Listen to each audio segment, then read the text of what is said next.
Hola, buenas tardes a todos. ¿Cómo estáis? En uno de los ciclos de las masterclass que tenemos en la competición del Investment Challenge para nuestros participantes y para todo el mundo, en esta fase de presentación tenemos con nosotros a SafeBroker y en este caso a Eva Martínez, que es subdirectora de SafeBroker Europe y que nos hablará de la temática Alpha y Asset Allocation. Entonces, Eva, por favor, si quieres continuar y tomas la batuta, muchas gracias.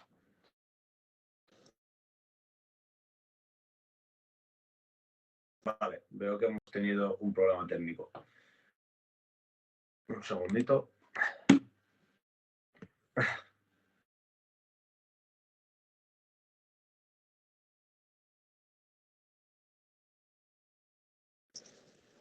Te hemos perdido por un segundo, Eva. Sí, las cosas del directo. Mil disculpas. Muy buenas tardes desde Lisboa hoy. Perfecto, pues en este caso, si te parece bien, Eva, presentarnos un poco SafeBroker y cuéntanos sobre esta temática de Alpha y Asset Allocation que vamos a difundir para todos los participantes del Investment Challenge y aquellos que están en nuestros canales y redes sociales. Entonces, te cedo la batuta una vez más. Ok, pues muchísimas gracias por invitarnos a participar en este evento. Yo soy Eva Benítez, soy la subdirectora general de la compañía y esta tarde además sobre todo estoy aquí en calidad de directora de inversiones. Yo lidero el departamento de inversiones que básicamente se encarga de buscar las mejores opciones para los clientes, las mejores opciones de cualquier activo que pueda haber en el mercado a nivel mundial. ¿Qué es SafeBroker? Básicamente, SafeBroker es un marketplace, es una compañía que se dedica a ayudar a los inversores, a los ahorradores, a los clientes que quieran confiar en nosotros a buscar cuáles son las mejores opciones en función de su expectativa de rentabilidad, en función de su posibilidad de temporal, si puede invertir a más plazo, a menos, en función obviamente de su perfil de riesgo. Hay clientes con más aversión al riesgo y clientes que de alguna manera buscan rentabilidades más altas y por tanto quieren correr más riesgos, y hay otros más conservadores,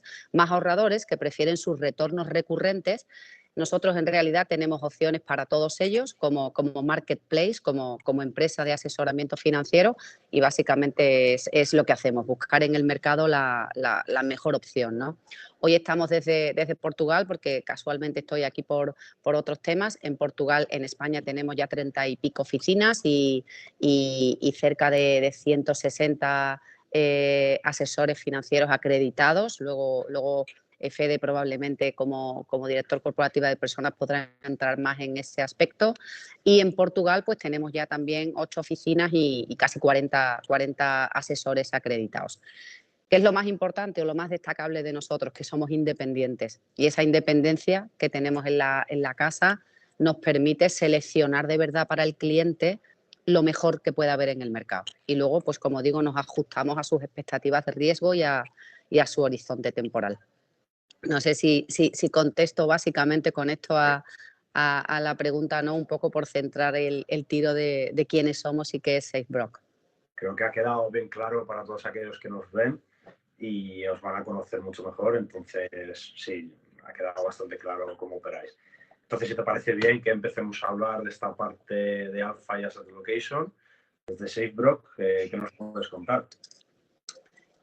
Bueno, básicamente, si queréis, no sé si proyectamos la presentación muy rápido por contaros qué queríamos plantear hoy al respecto de qué es el alfa y qué es el asset allocation.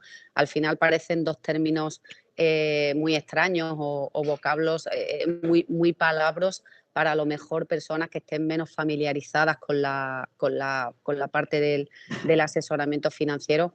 Al final, básicamente, el alfa, en términos muy fáciles, en términos más simples, no deja de ser un concepto donde se pone de manifiesto que cuanto más alfa tengas, mejor gestión activa estás haciendo, y eso se demuestra porque consigues hacerlo mejor que el propio mercado por sí mismo. Lo vamos a ver luego muy por luego muy encima por encima cuando hablemos de la diferencia entre fondos de inversión y ETFs en esa parte del alfa. Y el asset allocation no es más que la distribución de activos. O sea, cuando tienes un portfolio, tienes que tener dentro una serie de activos. Pues el asset allocation es cómo tienes distribuidos esos activos, qué porcentaje quieres tener en cada uno de los sectores, en cada una de las temáticas en las que quieres estar invertido en ese portfolio, ¿no?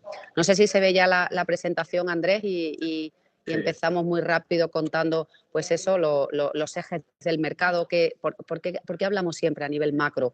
¿O por qué nos gusta ver cómo son los ejes del mercado que están moviendo el mundo? Es fundamental ver estos ejes porque de alguna manera esta situación que hay a nivel macro, si tenemos o no tenemos recesión, si estamos ante una estanflación o no, si los tipos van a seguir subiendo para paliar la inflación, todas estas situaciones al final terminan teniendo un impacto en el comportamiento de las bolsas, en el comportamiento de los índices a nivel mundial. No corren paralelos, o sea, el hecho de que hemos tenido, por ejemplo, hemos vivido una crisis sanitaria hace un par de años y sin embargo tuvimos un verano espectacular cuando todavía estábamos inmersos en plena crisis sanitaria. O estamos viviendo como este primer cuatrimestre del año en las bolsas la situación ha sido muy buena, bastante halagüeña, con rentabilidades de 2 dígitos en los índices principales de Europa. El Nasdaq incluso en Estados Unidos ha recuperado muchísimo, pues casi un 20% respecto a lo que había perdido el año pasado. Y sin embargo, paralelamente a esa situación que se está produciendo en las bolsas, no se está replicando lo que tenemos en todos estos ejes de la diapositiva. Lo que estamos viendo en estos ejes de la diapositiva básicamente es que tenemos un problema de inflación y la inflación afecta directamente contra el bolsillo y contra el valor adquisitivo del dinero, que esa inflación que tenemos que paliar, la mejor manera que están encontrando los bancos centrales, más allá de drenar el mercado retirando liquidez, que no puede hacerlo con la prisa que quisiese, es subir tipos de interés. Y el endurecimiento de los tipos de interés tiene consecuencias, porque lógicamente una política monetaria más laxa, una política monetaria más crediticia, una política monetaria más acomodaticia, hace que nos financiemos de una manera mucho más fácil, tanto a nivel personal, en los hogares, como a nivel empresa. El endurecimiento de la política monetaria que se está produciendo desde hace finales del año pasado o inclusive durante todo el 2023, que ha llevado los tipos en Estados Unidos al 5, 5,25, desde unos tipos que estaban prácticamente a cero, ese endurecimiento de alguna manera son palos en la rueda para el crecimiento de la economía por esa financiación mucho más cara. Eso ha provocado inclusive, hemos visto en Estados Unidos cómo la banca mediana, por eso lo hemos puesto ahí como protagonista, hemos visto en Estados Unidos cómo esa subida tan agresiva de tipos de interés ha provocado que los balances estuviesen deteriorados. ¿Por qué? Porque los balances de los bancos al final tenían comprados bonos a unos precios que valen ahora mismo mucho menos, precisamente por esa rápida subida de los tipos de interés.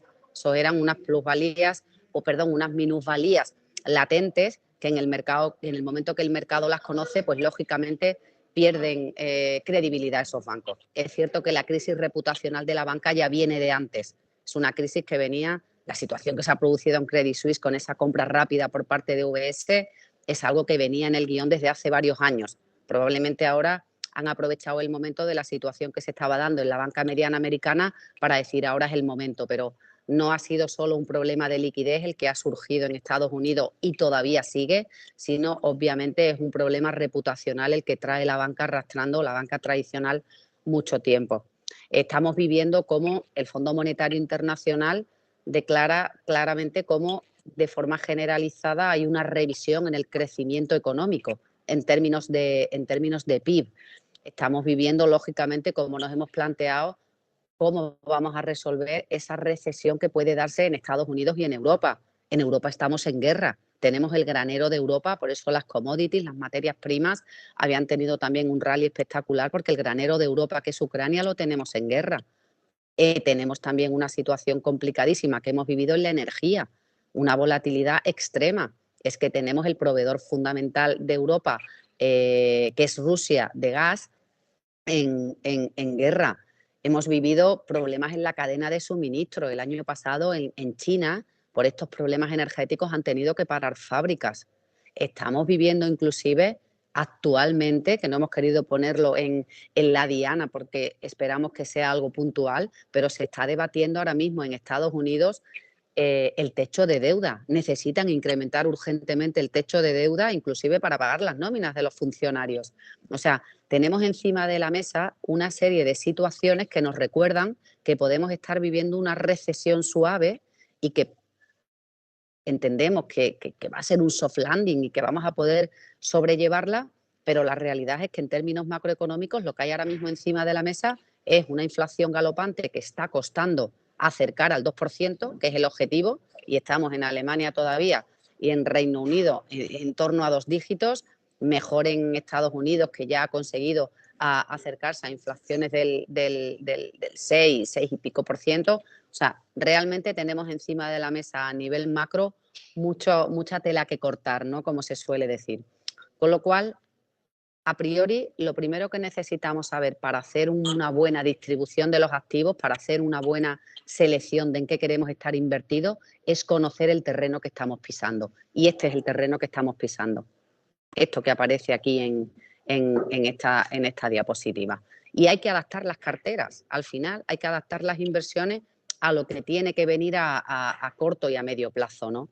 ¿Por qué? Porque ahí vamos a conseguir tener de verdad un valor del alfa, con mucho conocimiento sobre qué puede estar pasando, con mucha información sobre cuáles son las tendencias de futuro, cuáles son esas tendencias que no modas. Vamos a poder hacer una verdadera selección de activos y una vez que tenemos claro si queremos estar invertidos en energía o en sector financiero o en materias primas o si queremos estar invertidos en infraestructura, en salud o geográficamente si queremos estar más o menos invertidos en China, lo primero que tenemos que saber es en qué queremos estar invertidos, ya conociendo ese escenario macro, y después decidir cuál es el vehículo mejor para estar invertido en cada una de las tendencias.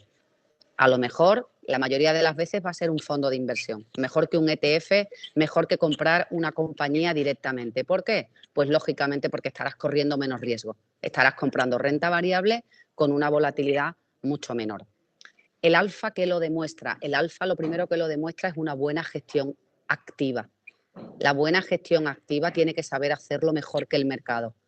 ¿Por qué la gestión activa? Y hemos querido poner aquí un ejemplo muy básico y muy claro.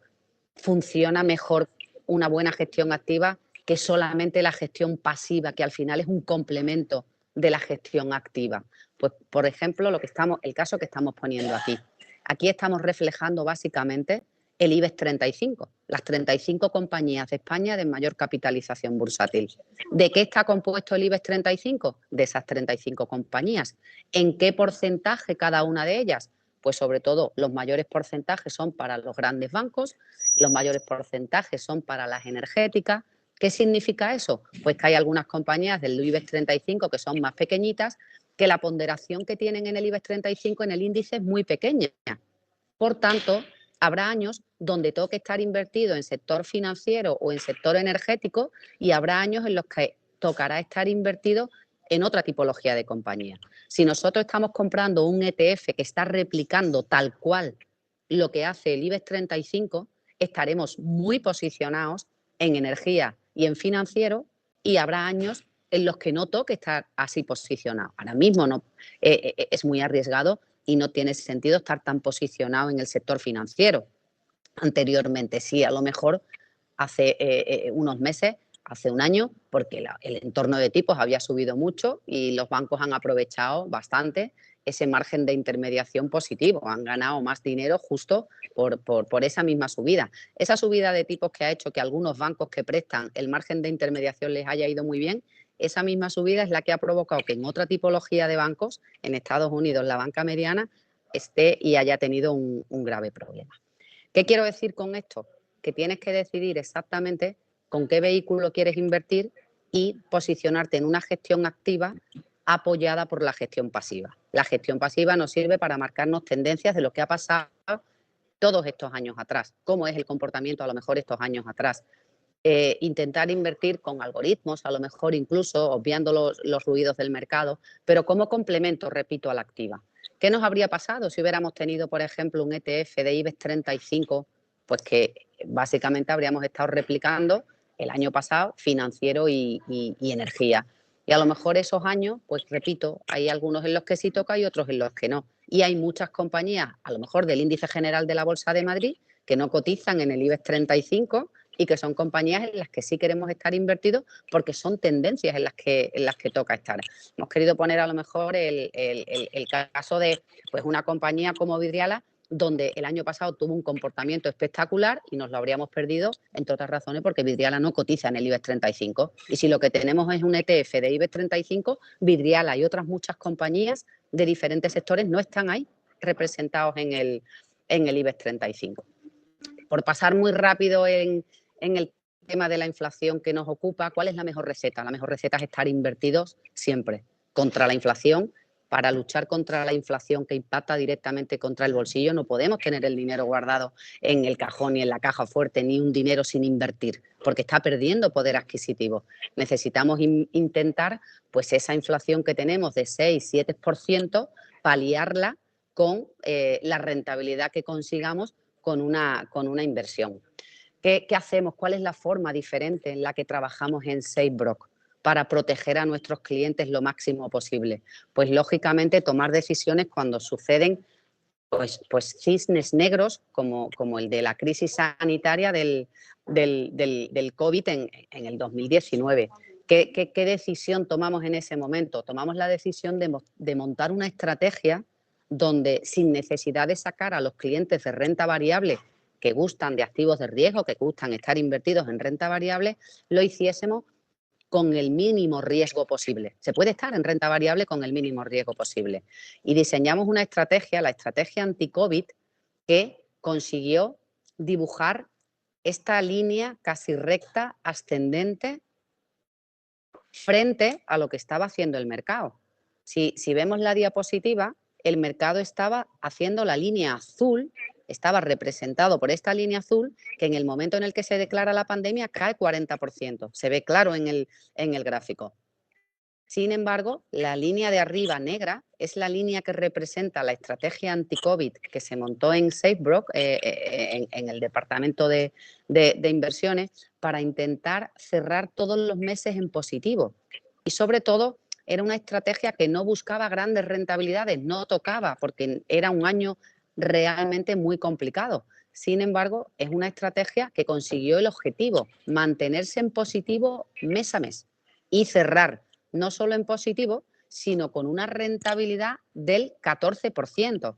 Por ser humildes, no buscábamos una rentabilidad que superara los 2 dígitos, ni muchísimo menos. Nos encontramos esa rentabilidad en el camino porque el verano, comentaba al principio que la situación que se puede estar produciendo a nivel macro no corre paralela a lo que pasa en las bolsas descuentan expectativas de futuro y las bolsas estaban descontando que la crisis sanitaria se iba a resolver, aunque estuviésemos inmersas en ella.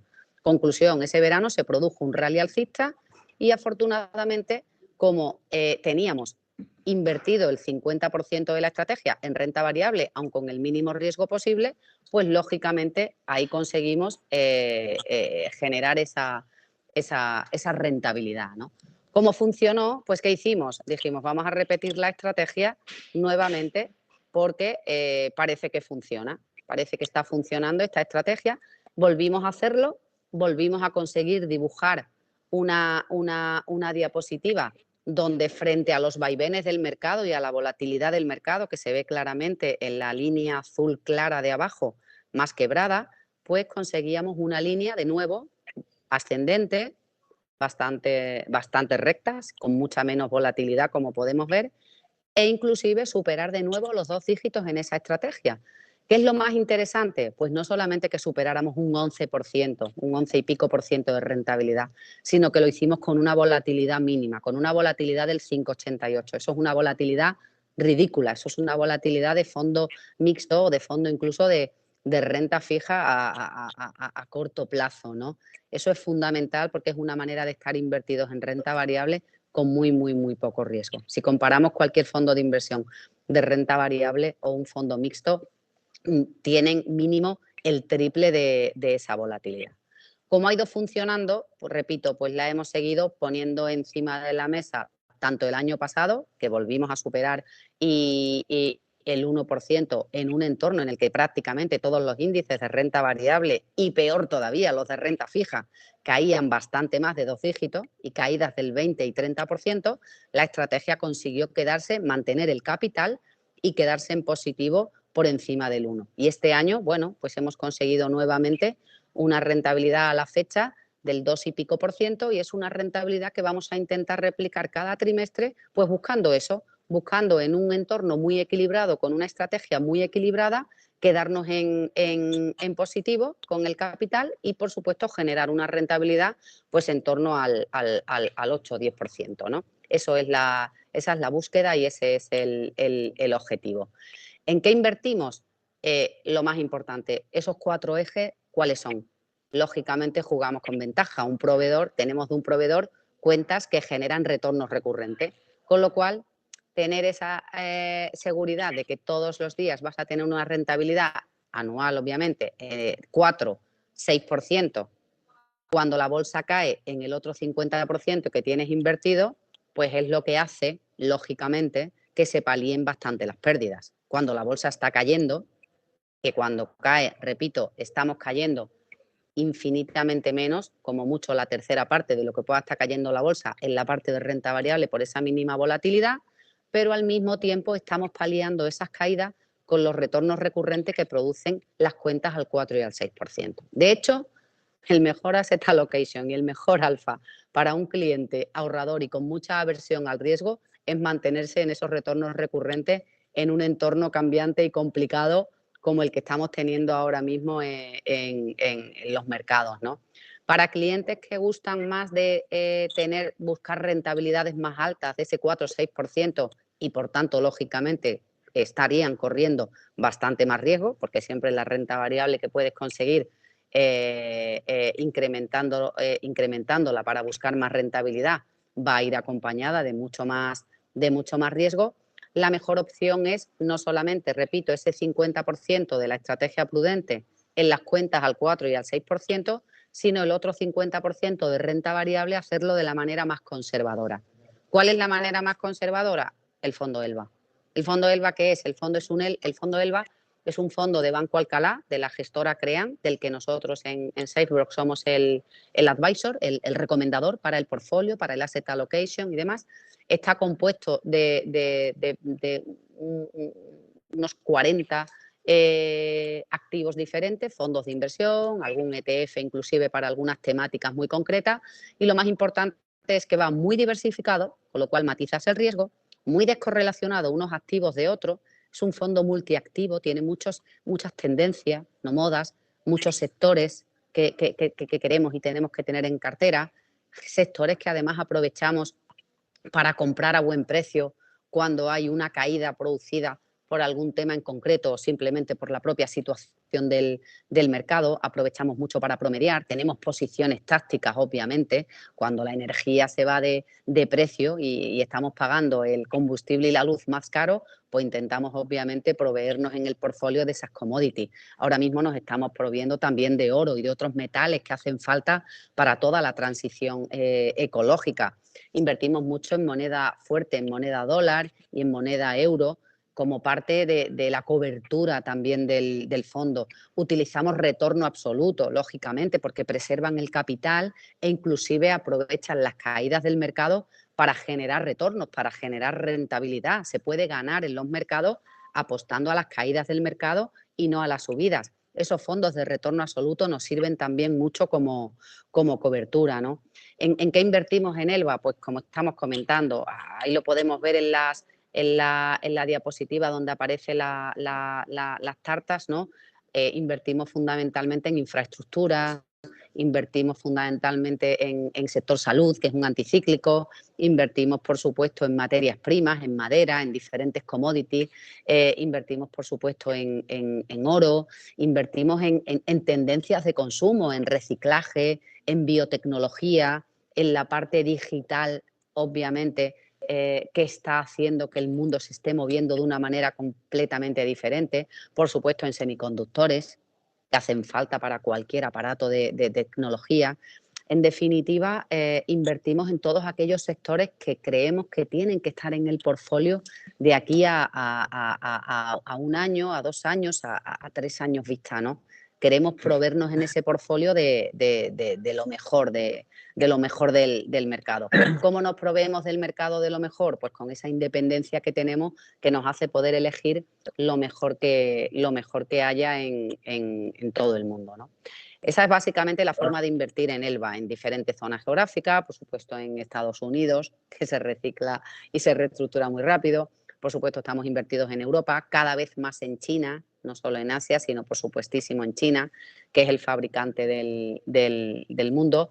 Y es en China, que el año pasado habíamos estado fuera, afortunadamente, otros años habíamos conseguido muy buenas rentabilidades, es en China donde ahora estamos teniendo cada vez un posicionamiento mayor, porque además China no tiene el problema que tiene Estados Unidos, Europa de inflación, no tiene el problema de haber tenido una política muy agresiva de tipos de interés y muy rápida, con lo cual toca estar invertidos en China. Ha tenido un PIB en crecimiento del 4,5 en el primer trimestre del año, casi haciendo el objetivo que tenían del 5 en todo el año, y es el fabricante, repito, del mundo, con lo cual entendemos que toca de nuevo mercado chino. Ya no están en política COVID cero y se les está notando, por eso han incrementado mucho además las exportaciones al resto del mundo. Y bueno, básicamente también un poco en India, también un poco en Australia. En definitiva, tenemos un asset allocation, una distribución de activos bastante diversificada a nivel geográfico y a nivel sectorial. Voy a ir... Sí, perdón. No, nada, continúa, si vas, era por el tiempo. Sí, justo. Iba a terminar efectivamente enseñando muy rápido el comportamiento que ha ido teniendo Elba para que veamos la diferencia entre cuando caen los índices. El año pasado, por ejemplo, cuánto estaban cayendo y con qué virulencia todos los índices en España, en Alemania, en Reino Unido, en Francia, en Italia, por supuesto en Estados Unidos. Y sin embargo, Elba, que está compuesto de todas esas zonas geográficas y de todas esas temáticas, sin embargo, tiene una resiliencia infinitamente mayor ante las caídas de mercado, hasta el punto de que se ve claramente en la gráfica cuánto caían esas barras respecto a lo que caía Elba. Y por terminar, efectivamente, pues unos cuadros donde aparece cómo durante estos años atrás hemos conseguido sobradamente batir al MSCI World, al índice por antonomasia del mercado a nivel mundial, y no solamente batir el MSCI World, sino generar rentabilidades de 30 y 40% casi en estrategias más decididas, y en las que son más conservadoras, pues superando el 6-7% en las muy conservadoras y sobradamente de 2 dígitos en torno al 20% en las estrategias más equilibradas. Básicamente esa es nuestra carta de presentación. Intentamos gestionar de manera diferente, de manera más conservadora y un poco distinto, ¿no? Cuidando mucho el capital y no perder lo que se haya ido ganando los otros años. Es interesante todo esto, Eva. Si tuvieras que resumir en una frase para que nuestros competidores y las personas que vayan a ver y hayan escuchado todo esto, el alfa y el asset location, si tuvieras que resumirlo en una frase para que lo comprendan todas las personas que te vean el día de mañana, ¿cómo lo definirías tú? El alfa es batir al mercado, hacerlo mejor que el propio mercado. El asset allocation es decidir en qué vas a estar invertido. ¿Vas a estar invertido en China? ¿Vas a estar invertido en Europa? ¿Vas a estar invertido en madera? ¿Vas a estar invertido en semiconductores? ¿Y con qué porcentajes, básicamente? Perfecto. Pues si te parece bien, vamos a pasar a la ronda de preguntas. Si hay alguno de los presentes que quieran hacer, y en caso contrario, evidentemente tendríamos varias preguntas que nos han hecho personas que no han podido asistir. Entonces, ¿hay alguien que quiera soltar alguna pregunta?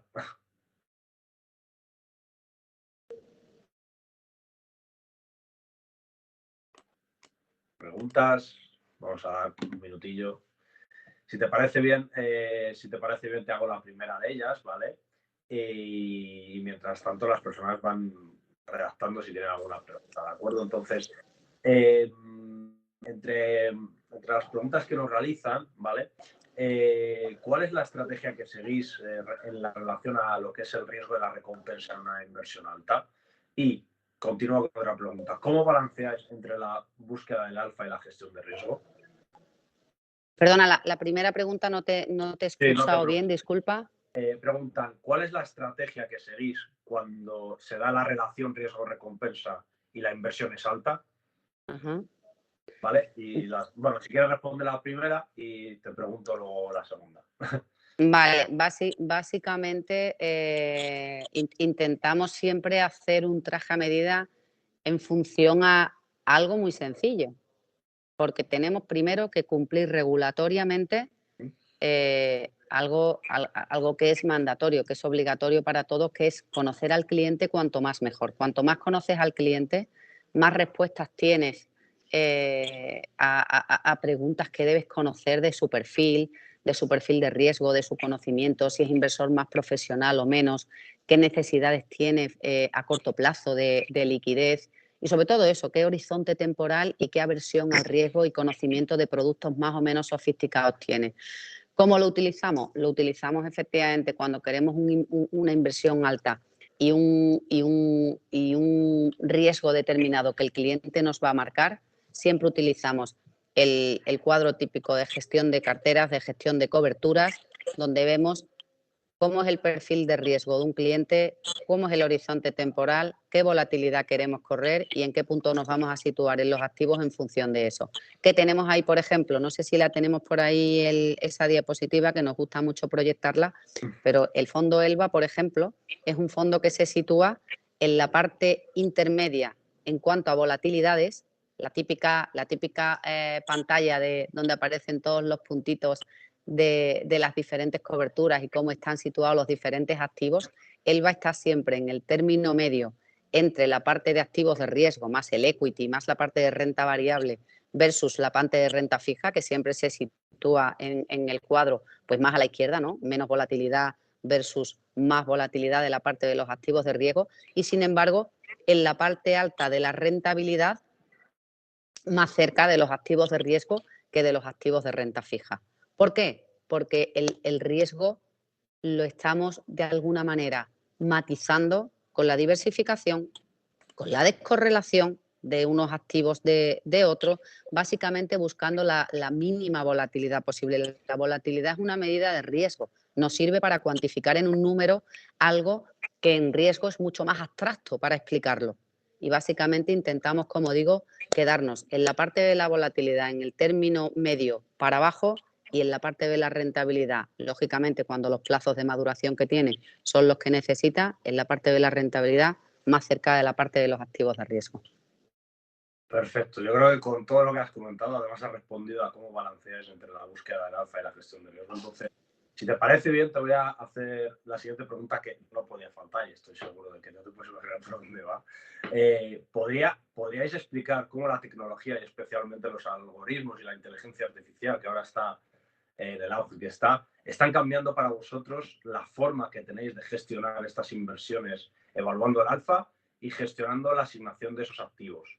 ¿Cómo está cambiando esto actualmente? ¿Qué me puedes contar? Bueno, la inteligencia, no solo la inteligencia artificial, ¿no? La tecnología ha cambiado el sistema financiero en general a todos los niveles. La prueba más evidente es que al final la tecnología aplicada a las finanzas ha abierto un paradigma nuevo infinitamente más eficiente que lo que pueda ser la banca tradicional como proveedor de servicios financieros.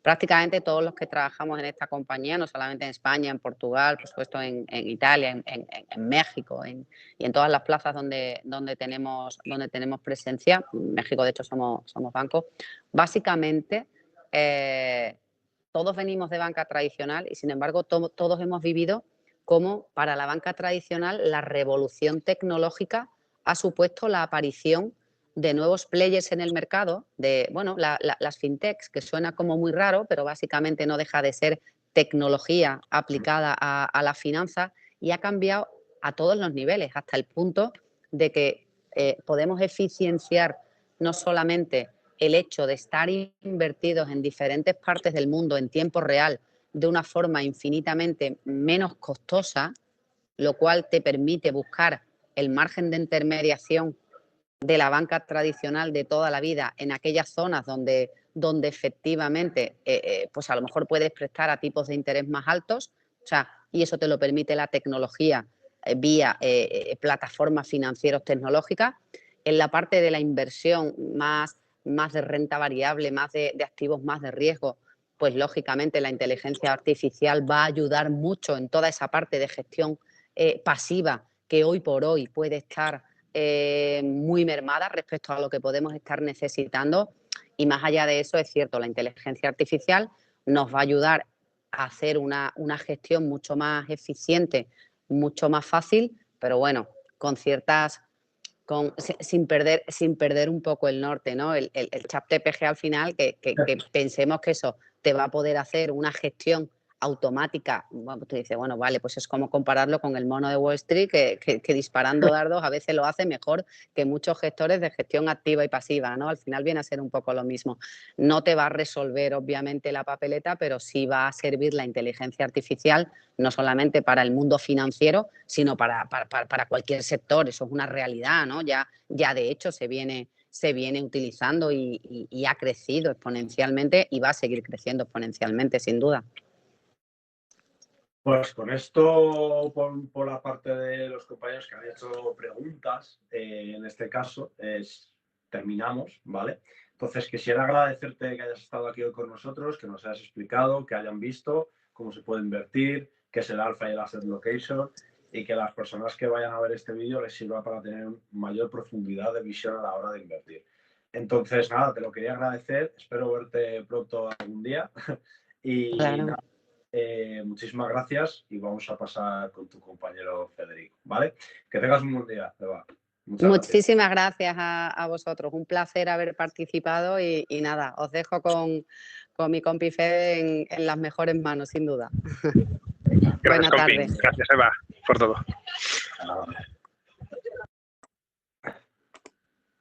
Vale, a ver. Un segundo.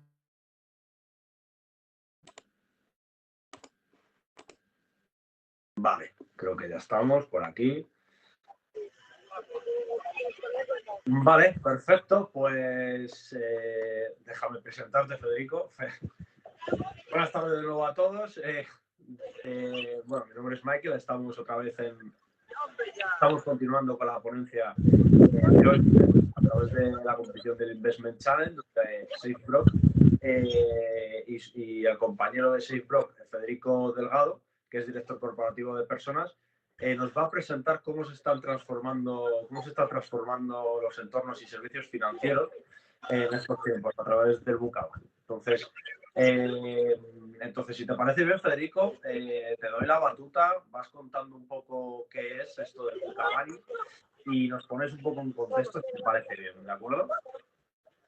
Muchas gracias. Pues estupendamente, Michael. Oye, mil gracias antes de nada, ¿no? Por la oportunidad que nos brindáis en Argent de dirigirnos, ¿no? Y es una suerte estar aquí y bueno, pues a vuestra disposición desde ya, por cualquier tipo de canal. Nosotros encantados. Me ha encantado, además, ir siguiendo al rebufo de Eva, porque en el fondo pues voy a hacer alguna de las menciones, ¿no? Voy a retomar alguno de los mensajes, ¿no? Y alguna de las cuestiones que hemos estado abordando durante la masterclass de Eva, ¿no? Es una suerte, yo que he escuchado decenas y decenas de ocasiones a Eva Benítez, ¿no? A nuestra subdirectora general y líder en lo que es la división de inversiones, caray, me llama la atención, ¿no? Como cada vez que interviene, pues aprendes algo nuevo, ¿no? Un matiz nuevo, ¿no?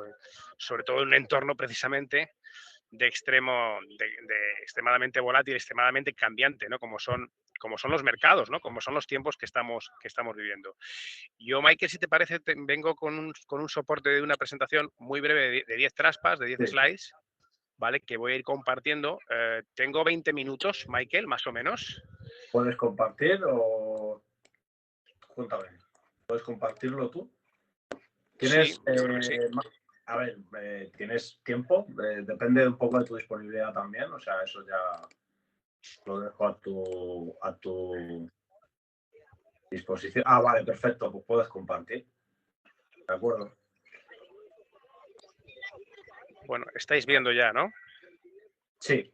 estamos viendo cómo compartes ahora mismo. Ok, vale. Bueno, tengo tiempo. Yo tengo, o sea, si te parece, como son 20 minutos, Sí. pues pretendo pasar durante estos 15 minutillos muy rápido por la presentación. A mí me interesa en realidad transmitir 3, 4 mensajes fuerza fundamentales, ¿no? Menos es más, y que queden claros, y sobre eso, pues a partir de ahí entrar en turno de preguntas o inquietudes, ¿no? O reflexiones en Sí. voz alta que queramos hacer, que quiera hacer la audiencia, ¿no? Quedando a disposición, ¿no? Sí, Bueno, ahí comienza, sí, perdona. sí, no, iba a decir, Michael, que comentabas, hablando de la gestión del cambio, ¿no? Bueno, antes de hablar de la gestión del tiempo, del cambio en tiempos VUCA, en tiempos BANI, yo en realidad pretendo también poner un poquito el contexto, ir del todo a la parte. ¿Por qué se habla de esto ahora mismo, no? Yo soy consultor desde hace 27 años, si no recuerdo mal, aquí en España, ¿no? De Andersen Consulting, ahora Accenture, y ya de aquellas hablábamos, ¿no? Era consultor de Change Management, de gestión del cambio, y pues tengo experiencia en proyectos internacionales por todo el mundo con respecto a esto, a gestionar los cambios, ¿no?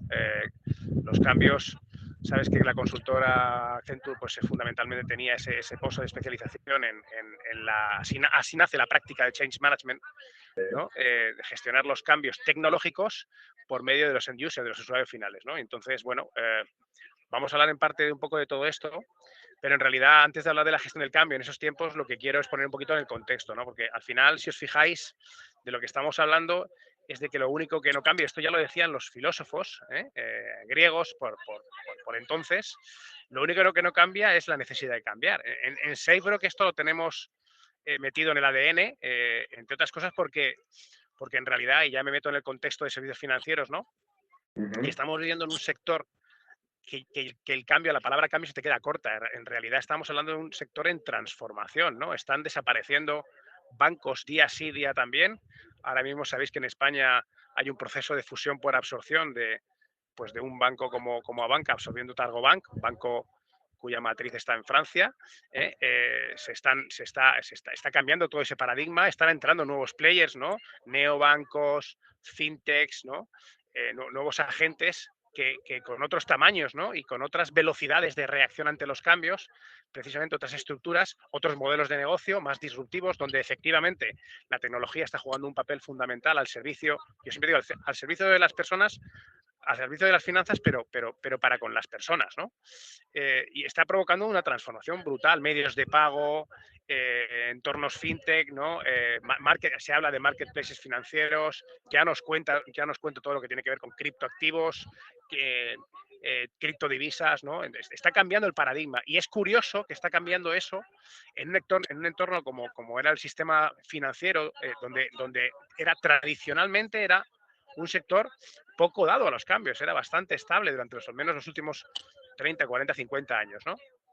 Un sector que además en España es muy maduro, es muy competitivo, que ha sido incluso modelo de estudio en universidades, en escuelas de negocio de medio mundo, como prueba de sector competitivo, maduro, ¿no? y de buena práctica profesional, ¿no? Estamos hablando de que, veis la viñeta, ¿no? De que si preguntáis seguro en vuestro entorno vais a comprobar que a la pregunta de, oye, que a quién le gustan los cambios, todo el mundo va a levantar la mano, ¿no? Pero la cosa probablemente cambia si la pregunta la alteras en el sentido de quién quiere, ¿no? ¿Quién quiere cambiar, no? Y ya no os cuento que veis que desaparecen las personas al respecto de a quién le gusta liderar el cambio, ¿no? Liderar los cambios, ¿no? La realidad es que lo único que no cambia es la necesidad de cambiar. Nosotros, como os decía, en SafeGrow esto lo tenemos interiorizado, aunque solo sea por el sueño que perseguimos, que no es otro, y nada poco ambicioso, ¿no? Como es pretender aspirar como holding, ¿no? Y por la parte que le toca a la marca SafeGrow, ¿no? A nuestra marca SafeGrow, como ser un holding y un grupo de sociedades que pretenda cotizar en Nasdaq en diciembre del 24. Esto está aquí a la vuelta de la esquina. Entonces, yo siempre transmito, como me pasa hoy, ¿no? Cuando estoy de ruta con los equipos, transmito que nosotros tenemos instalado la urgencia del cambio, pero por imperativo de negocio, o sea, por mandato. No es una cuestión que nos apetezca de motu propio, sino que nos hemos autoimpuesto esa necesidad de cambiar y de evolucionar y de responder y de reaccionar y de transformar esta realidad desde quienes somos para dar cumplimiento al mandato que tenemos instalado, ¿no? Y es ahí cuando ya entran los conceptos que hablábamos, ¿no? Que forman parte de lo que es el título de la ponencia, ¿no? Fijaros, hablamos de entornos VUCA, ¿no?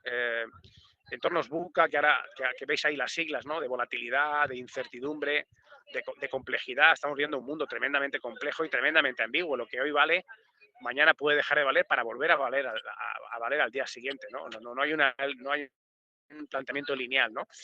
Yo siempre transmito que esto es como instalarse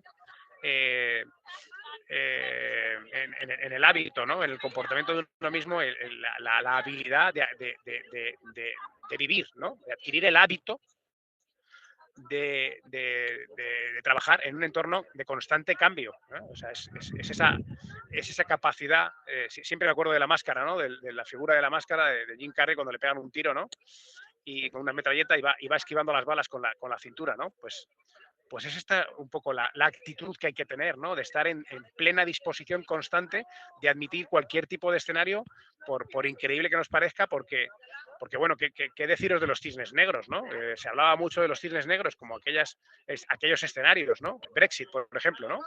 Que no iba a suceder y ha sucedido, ¿no?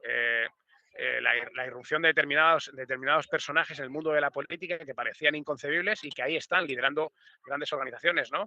Una guerra mundial como la de Ucrania, etcétera, etcétera, etcétera. Cosas que parecen absolutamente imposibles, pero bueno, que se dan, ¿no? Y que el no tener descontado ese escenario te da poco margen a la reacción, ¿no? Bueno, pues hablamos de ese entorno VUCA.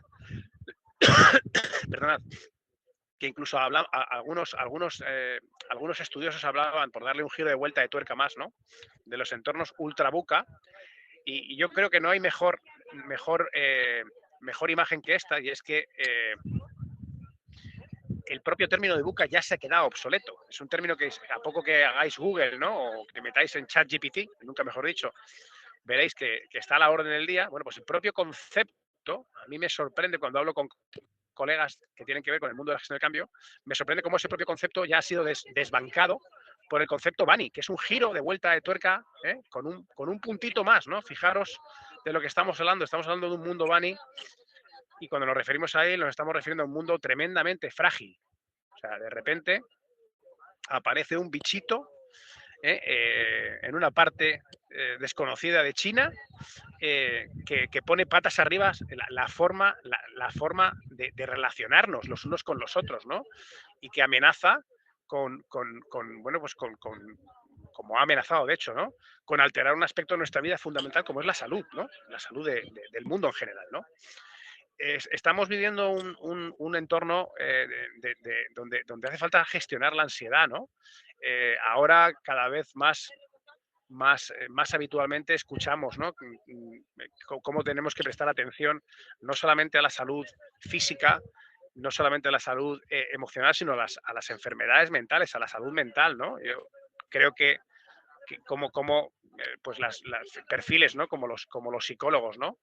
Que parece que ir al psicólogo era algo como denostado, ¿no? Como que estabas fuera de la ecuación, ¿no? Y es curioso que no nos llama la atención ir a un traumatólogo cuando nos duele la rodilla, ¿no? Y cuando tenemos, sin embargo, el órgano más importante, como es la mente, como es nuestro cerebro, pues no nos cuesta ponerlo de manos de un especialista que te ayude, ¿no?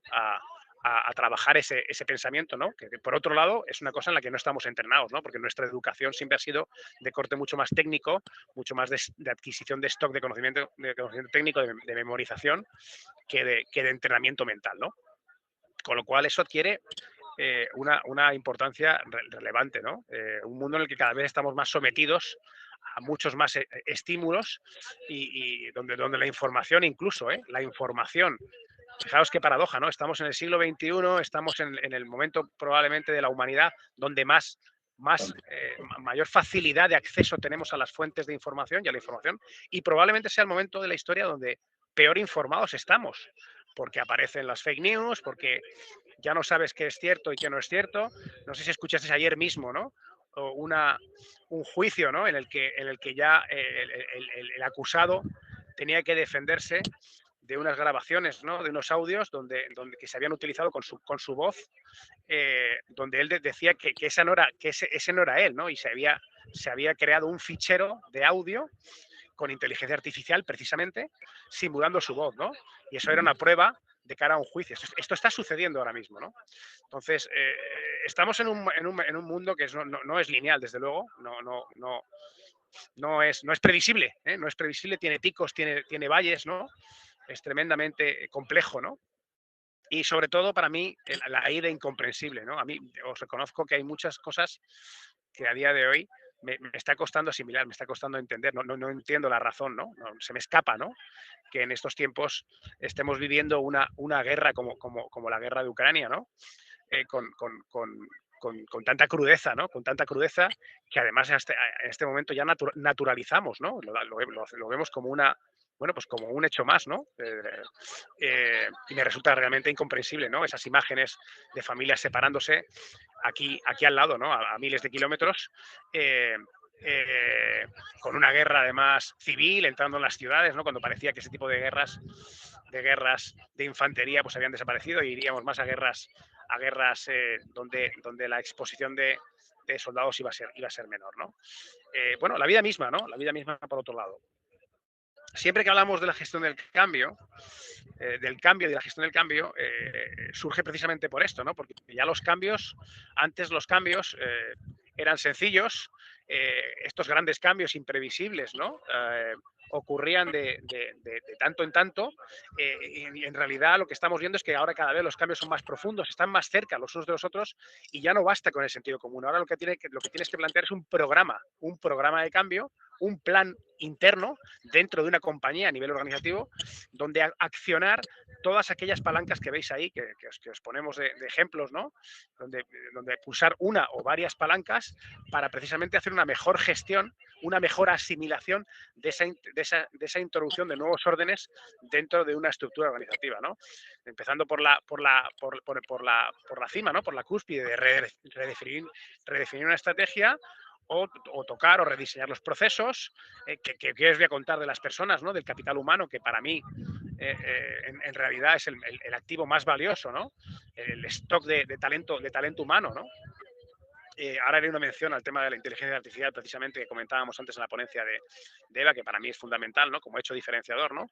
Las herramientas, todo lo que tiene que ver con el layout, ¿no? Con la infraestructura física, y fundamental, que se dice que 8 de cada 10 proyectos de cambio si fracasan es por problemas en la comunicación, no has alineado la comunicación, ¿no? No has sido capaz de responder a la pregunta de qué hay de lo mío, ¿no? ¿Qué gano yo con este cambio que se me está planteando desde dentro de una organización, ¿no? Bueno, no os cuento, y aquí no me voy a parar en cómo está cambiando la forma de trabajar, ¿no? De estructuras muy jerárquicas a estructuras muy planas o redárquicas, ¿no? Donde las relaciones cada vez son más importantes, todo lo que tiene que ver con los horarios, con la flexibilidad horaria, ¿no? Ahora mismo el empleado, ¿no? El candidato escoge la compañía, ¿no? Casi tiene más que ver la experiencia candidato, la experiencia empleado, que la experiencia empleador, ¿no? La guerra que hay por el talento, donde más que dirigir y mandar a empleados, ¿no? Lo que toca es inspirar, influir, ¿no? Generar mucho impacto e influencia sobre las personas. Bueno, los canales como las tecnologías, los correos electrónicos, toda una estrategia multicanal, ¿no? Nosotros hoy hablaba con mis equipos y les decía, estoy a vuestra disposición por todo tipo de canal de comunicación, correo electrónico, Slack, teléfono móvil, etcétera, etcétera, etcétera, ¿no? Las oportunidades de desarrollo, ¿no? Que se plantean todo tipo de itinerarios ahora mismo en una organización que se preste de impulsar el talento interno en la compañía, y todo lo que tiene que ver con la conectividad, ¿no? Con las herramientas también, así como el desde dónde trabajas, ¿no? Que es un tema fundamental. Bueno, yo aquí simplemente esta transparencia quería mostrarla para dejaros la mención, para que cada uno luego entre si os apetece, porque me parece una forma muy, tuvieras algo más de tiempo, nos parábamos, ¿no? Muy atractiva de mostrar cómo es la gestión de los cambios, cómo es la reacción que solemos tener ante cambios sobrevenidos o cambios inesperados, y hago mención de ahí el capítulo de Fugu de Los Simpson. Yo soy un fan de los Simpson, una serie que sabéis que lleva triunfando décadas y décadas. Hay un capítulo que Homer Simpson se lleva a Marge a cenar a un restaurante japonés, ¿no? Y le dan fugu, ¿no? Que es un pescado que tiene que ser tratado de una manera muy, muy delicada, ¿no? Envenenado, y entonces le dicen que le quedan 24 horas de vida, ¿no? Y es curioso cómo Homer atraviesa.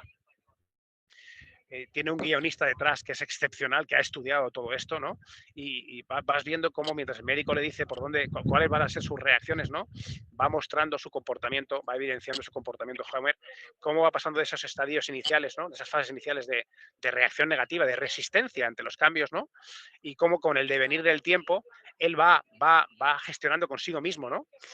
Con el contexto, con el paso del tiempo, su reacción hasta llegar a una fase de aceptación y de compromiso a los cambios, ¿no? Esto es muy importante desde el punto de vista de uno mismo, de autoconocimiento, de ver cómo eres tú y cómo reaccionas, cómo respondes ante cambios sobrevenidos o inesperados que son contrarios a tus intereses.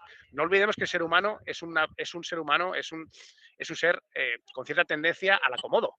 Al final, lo que nos gusta es estar en la zona cierta, en la zona de seguridad, en la zona de confort, en la zona donde estamos estables, ¿no? Al final, un cambio siempre desgasta. Siempre desgasta, siempre te genera un consumo de energía. Son cambios que duelen, ¿no? Entonces es muy importante esa capacidad de uno mismo de sobreponerse a los cambios y de transformar, como viene siendo, como solemos decir, pues una amenaza en convertirla en una oportunidad, porque si no es el cambio el que te cambia a ti, ¿no? Por decirlo de alguna manera. Yo quería haceros mención también a este libro, que es un libro de cabecera para todo lo que tiene que ver con Change Management, ¿no? Es un libro que estudiábamos de aquellos, todos los consultores de Accenture, que sigue teniendo toda la vigencia del mundo. Es un libro que se lee muy bien. Está traducido al mexicano, y no al castellano. Entonces, bueno, la anécdota divertida es que en lugar de el Managing at the Speed of Change está traducido como gerenciando, ¿no? Gerenciando la velocidad del cambio. Y creo que tiene toda la vigencia, porque fijaros que habla de cosas, habla en realidad, y podemos poner ejemplos, ¿no? de cambios que están impactándonos ahora mismo, ¿no? Como ha sido el reciente, aún el COVID reciente, ¿no? Todo lo que tiene que ver, cómo fijaros qué contradicción, ¿no? Cómo nos resistíamos a trabajar en remoto, sin esa imposibilidad de acercarnos a la oficina y de relacionarnos de una manera presencial, ¿no? Con nuestros compañeros, con nuestros colegas, y cómo eso lo transforma todo, ¿no? Y nos toca abrazar ese cambio, pero por imposición, porque no nos quedaba otra, porque estaba en juego nuestra vida, nuestra salud, ¿no? Y la de nuestro entorno, ¿no? La guerra de la que hemos hablado y el tema de la inteligencia artificial, que yo ahí, la verdad, no sé si escuchasteis ayer, creo que en el Senado estadounidense, como el dueño de OpenAI, ¿no? El dueño de ChatGPT, hacía una declaración pidiendo, ¿no? Demandando que la inteligencia artificial sea gestionada, sea gobernada y haya una regulación, porque venía a reconocer que se estaba yendo de madre, se estaba escapando del control, se estaban empezando a advertir reacciones de la inteligencia artificial propias del ser humano. Y bueno, pues yo creo que viniendo del dueño de OpenAI, como mínimo, merece ser tenido en cuenta al respecto de la revolución, ¿no? De lo que tenemos encima de la mesa ahora mismo con todo lo que tiene que ver la inteligencia artificial. Es verdad que la inteligencia artificial está aquí para quedarse, es verdad que requerirá tiempo. Yo soy partidario de abrazar todo tipo de cambios, desde luego, pero con mesura. Y luego quiero poner ahí un punto de llamada, ¿no? Al respecto de que aunque ya se habla de humanoides, ¿no? Incluso se llega a hablar en nuestro sector financiero de esa robotización, ¿no? Y de esa posibilidad que un robot, ¿no? Que un humanoide sea capaz de realizar asesoramiento financiero, ¿no? Creo que ese escenario no solamente está lejos en el tiempo, sino que además hay un aspecto fundamental que le va a costar mucho a la inteligencia artificial llegar, que es suplir al ser humano, que es en el lado de las emociones, ¿no? En el lado de la cercanía, en el lado de esa parte más soft, ¿no? De soft skills, de la empatía, ¿no? De la escucha, ¿no? De la capacidad de entablar relaciones que a una máquina, pues sinceramente creo que le va a costar como mínimo a corto o medio plazo, ¿no? Pero, y muy en contraposición de todo esto, cuando hablamos de un programa, de un proyecto de gestión del cambio, en realidad lo que estamos hablando es de que seamos nosotros los mismos protagonistas del cambio. Este es un ejemplo real, de una red comprometida de agentes del cambio. Es un ejemplo de cómo seleccionas una serie de profesionales que dispersos por toda la compañía ejercen ese rol, ¿no? De agentes difusores, impulsores de proyectos de cambio a todos los niveles jerárquicos para propiciar que esa asimilación de los cambios pues sea óptima y genere la menor resistencia dentro de una organización, ¿no? En realidad de lo que estamos hablando, como dice Conner, es no tanto del know, ¿no? Del saber o del able, del poder, sino donde ponemos el foco, donde está la madre de todas las batallas, es en el want, ¿no? Es en el querer, es en la actitud, ¿no? Y esa es la clave que tenemos que siempre poner, ¿no? De una manera consciente, ¿no? Que debemos activar efectivamente pues esa voluntad de cambio, esas ganas de querer cambiar las cosas a través de las personas, venciendo esas posibles resistencias que podamos encontrar, que muchas veces además son malentendidos porque te falta información, ¿no? Son problemas en la comunicación, como os comentaba, ¿no?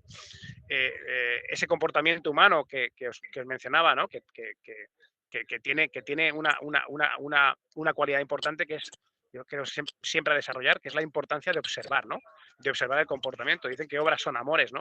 El talento definido como esa combinación de conocimientos, de capacidad y de experiencia adquirida, pero que donde el efecto multiplicador es la actitud con C, no la aptitud con P, ¿no? Eso es lo que mueve, al final ese bloque de hielo, donde lo que ves es esa parte visible, ¿no? Pequeña del iceberg, ¿no? Pero que lo mollar, la parte gorda, y que es la que desplaza el bloque de hielo, el iceberg, es el componente actitudinal de la motivación del querer, ¿no? Bueno, yo concluyo así, desde el punto de vista de que siendo una persona con una práctica activa en recursos humanos de los últimos 27 años, siendo un fan de las personas, yo siempre digo que las cuentas de resultado las hacen las personas, que las herramientas las manejan las personas y que está de nuestra mano como seres humanos, que somos capaces de, es un efecto yin-yang también, ¿no? Es muy paradójico, ¿no? Somos capaces de lo más excepcional, de lograr cosas increíbles trabajando en red, al mismo tiempo que lograr todas aquellas miserias que nos propongamos, ¿no? Entonces, depende de nosotros de activar nuestra voluntad para conseguir los propósitos que queramos, ¿no? Desde un punto de vista organizativo, pues no os cuento, ¿no? Por eso me gusta siempre concluir así, ¿no? En el sentido de que donde sabéis que los chinos hablan de crisis, ¿no? Como esa combinación de amenaza y de oportunidad, pero siempre lo trasladan en clave positiva, ¿no? De a río revuelto, ganancia de pescadores, ¿no? A mí siempre me gusta concluir que cuando, en esa actitud, en esa visión esperanzadora, esa gestión del cambio en positivo, que cuando empieza a soplar el viento, mientras que algunos corren, pues otros intentamos construir molinos de viento. Y esa creo que es la actitud que, por otro lado, es muy española, muy de Quijote, muy de Cervantes, y con la que quería poner punto a la ponencia, quedando a vuestra disposición. Pues la verdad es que ha sido muy interesante y me quedo con ganas de tomarme un café y charlar mucho más abierto sobre esto. Entonces, te agradezco muchísimo este punto de vista. Además, es más, a mí me servirá, estoy seguro. Y me gustaría preguntar si hay gente que te han preguntado. Vamos a empezar con la fase de preguntas. Si es así, por favor, realizarlas a través del chat. Y mientras tanto, si te parece bien, vamos a hacerte un par de preguntas que tengo pendientes por otros compañeros que nos han podido unir y que nos han ido preguntando a través de la competición.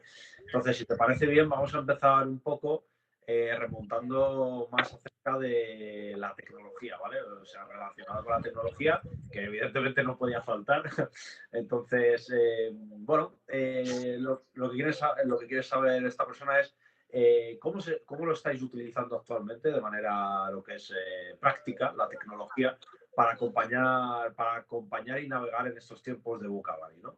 Y si podrías compartir algún tipo de proyecto o iniciativa que estéis llevando a cabo en este momento, por ejemplo, SIGPROC, por ejemplo. Sí, pues mira, respondo las dos cuestiones. A ver, la tecnología es un medio para un fin. ¿vale? Cuando se habla además de ese concepto de fintech, ¿no? Se habla de la tecnología precisamente al servicio de las finanzas. Yo siempre digo que a eso le falta una coletilla importante, que es a través de las personas, ¿no? Nosotros somos una compañía híbrida donde combinamos ese carácter, ¿no? Ese espíritu un poco fintech, ¿no? Con una compañía muy jerárquica, muy de relaciones, muy de presencial, ¿no? Por eso tenemos una fuerza de ventas de personas, ¿no? De equipos por toda España. Somos más de 220 personas ahora mismo en España, con 30 y tantos centros creándose en un proceso de expansión, donde en el fondo, a lo único a lo que nos queremos parecer a la banca tradicional es volver a esa banca romántica de las relaciones, de las relaciones en local, entre el gestor y el cliente, ¿no? Sentándonos y escuchando, ¿no? Tenemos dos orejas, y a veces se nos olvida que tenemos dos orejas y una boca, y es porque precisamente nos piden escuchar el doble de lo que hablamos, ¿no? Y esto es muy importante. Creo que se ha perdido esa parte de escuchar, ¿no? Al cliente, de acompañarle y de, una vez escuchado, ayudarle, ¿no? Con esa gestión, con ese asesoramiento financiero integral en la búsqueda de aquellas soluciones que cubran sus necesidades, ¿no? Entonces, yo creo que la tecnología es un medio, como os decía, para un fin, ¿no? Y el fin es ser capaz de acompañar en el día a día y de agregarle valor a tu cliente, ¿no? Además, en un momento donde aún nos falta cultura financiera, nos falta educación desde ese punto de vista, ¿no? Cada vez los jóvenes se van abrazando más todo esto, ¿no? Estáis abrazando más toda esta realidad y estáis teniendo curiosidad, pero es verdad que nos falta un poquito de cultura, falta cultura de ahorro, por ejemplo, es un tema que percibimos, ¿no? En ese sentido. Y bueno, pues es en esa educación, ¿no? Es componente social de ayudar a la sociedad a adquirir un mejor stock de conocimiento. Al final, que sean protagonistas y que sean los dueños en las tomas de decisiones en lo que tiene que ver con sus necesidades de ahorro, inversión y protección del patrimonio. Ese es un poco el planteamiento. Para eso ponemos la tecnología. La tecnología, en realidad, lo que te tiene que ayudar es para liberar tiempo. Yo siempre hablo del tiempo core y no core. Entonces, uso la tecnología para que me descargue tiempo de back, ¿no? De back, de soporte administrativo, operativo, de bajo valor añadido, que me eficiente esta parte, ¿no? Me libere ese tiempo para dedicárselo a las personas, ¿no? Ese es un poco el planteamiento, ¿no? Y en cuanto a un proyecto de buena práctica, bueno, y te agradezco la pregunta, Michael, porque en diciembre fuimos galardonados con el premio por el Instituto de Gestión del Cambio en España, premio impulsor como empresa PYME impulsora de proyectos de transformación y de cambio, por medio de nuestro plan estratégico de recursos humanos. Es un programa que se llama Rumbo 2024, esto nació en el 22 y tiene esa hoja de ruta 2022, 23, 24, estamos a mitad de ese viaje, ¿no? Con 33 proyectos que tocan todas las políticas integradas de recursos humanos para generar el propósito y el objetivo es generar la mejor experiencia empleado jamás vivida por nuestros equipos, ¿no? Porque al final entiendo que nuestro departamento de personas de recursos humanos, mal llamado recursos humanos, es un departamento que tiene que prestar servicio desde el punto de vista de impulsar el talento y el crecimiento y el desarrollo profesional de nuestros equipos, ¿no? Y aumentar su nivel de empleabilidad, en resumidas cuentas. Genial, muchas gracias. Vamos a hablar un poco de tendencias en este sentido. Entonces, viendo el futuro de la banca y estos servicios financieros que cambian con constante rapidez, lo que quieren conocer es cómo o cuáles son las tendencias que habría que estar observando para estos cambios. Entonces, no sé cómo lo hacéis vosotros, no sé cómo visualizáis eso a la hora de gestionar vuestro cambio o ya simplemente los propios procesos de cambio. Bueno, hemos hablado ahora mismo de inteligencia artificial. Yo creo que hay que estar encima de eso. Yo ya estoy usando ChatGPT en mi día a día, ¿vale? Menos de lo que me gustaría, porque es que, insisto, me libera tiempo, ¿vale? O sea, me ahorra tiempo. Me he dado cuenta que es una herramienta que puedo abrazar en favor de mis intereses, ¿no? Para eficientar, ¿no? Y para ser más productivo. Creo que en el mundo de recursos humanos todo lo que tiene que ver con experiencia empleado es fundamental. Creo que es importante y desde esa experiencia empleado, ¿no? Es importante prestar atención a todas las fases, ¿no? del journey, ¿no? Del journey de principio a fin, ¿no? Desde el onboarding, ¿no? Mejor dicho, desde el proceso de reclutamiento y selección, ¿no? Desde el primer instante de interacción con el candidato, futuro empleado, futuro profesional de la compañía, ¿no? El tener completamente controlado y monitorizado y tener la experiencia, ¿no? El sentir, ¿no? La vivencia del candidato o profesional en cada momento de calidad, ¿no? Desde el punto de vista de, como decía, de reclutamiento y selección, de onboarding, de acogida, ¿no? de formación, de entorno de aprendizaje y formación, evaluación del desempeño, desarrollo profesional, todo lo que tiene que ver con la comunicación, ¿no? Compensation, toda la parte retributiva, ¿no? Etcétera, etcétera, todas las políticas, ¿no? Para que en resumidas cuentas, bueno, pues introduzcas esa experiencia, ¿no? Al final, ¿quién va a emitir una valoración sobre la satisfacción, cómo se siente de a gusto, ¿no? De confortable dentro de un entorno organizacional, es el profesional. Quien va a recomendar tu compañía es tu propio empleado, y esto es muy importante, ¿no? Y luego, a mí en recursos humanos hay un tema que me interesa mucho, que me fascina, que es meter el marketing y la comunicación. O sea, meter dentro de esos procesos el marketing y la comunicación, ¿no? Porque creo que tan importante es lo que haces, con cómo transmites lo que haces, ¿no? Qué envoltorio cómo lo vistes, ¿no? Y cómo lo transmites, ¿no? Para que, en resumidas cuentas, el mensaje que tú pretendes llegue sin interferencias, llegue sin malentendidos a la audiencia, ¿no? Y eso, sabéis que la comunicación es un arte, ¿no? Y que hay que tocar también, pues, todos los lados del proceso circular de comunicación, ¿no?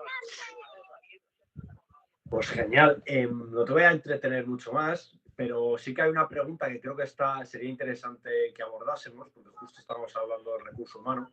Entonces, una de las personas lo que pregunta son qué habilidades y competencias están más valoradas en este sector financiero a medida que se acercan estos nuevos entornos, con la evolución que ha habido sobre todo en los últimos 5 años. Entonces, ¿qué nos puedes contar sobre eso? Y pasamos a agradecerte todo tu tiempo, Federico. Pues, Michael, todo lo que tiene que ver con liderazgo, yo diría que todo lo que tiene que ver con liderazgo y con imagen de marca personal, ¿vale? Pero liderazgo en un sentido muy personal, muy natural. No hablo de jerarquía, no hablo de galones. Hablo de que uno sea el protagonista de su propia vida. Yo creo que es muy importante autoconciencia, autoconocimiento, y mucha presencia para ser quien gobierne. ¿Quién mejor que tú para que gobiernes tu vida y tomes el protagonismo de tu vida y seas corresponsable, y seas consciente de que tus actuaciones tienen una consecuencia, en positivo si obras bien y en menos positivo si tomas decisiones, ¿no? Creo que te hemos perdido por un momento. ¿Hemos perdido?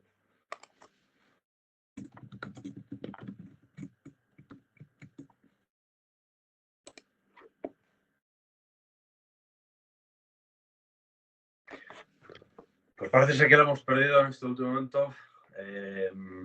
Vamos a ver si reconecta.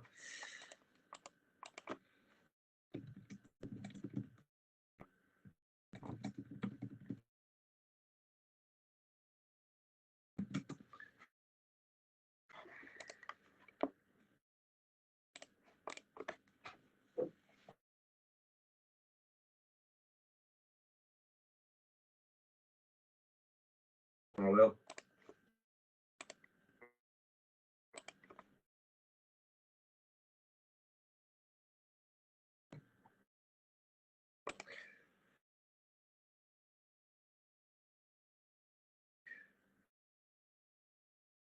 ¿Nos dais un segundo, por favor? Vamos a comprobar ahora. Programas del directo.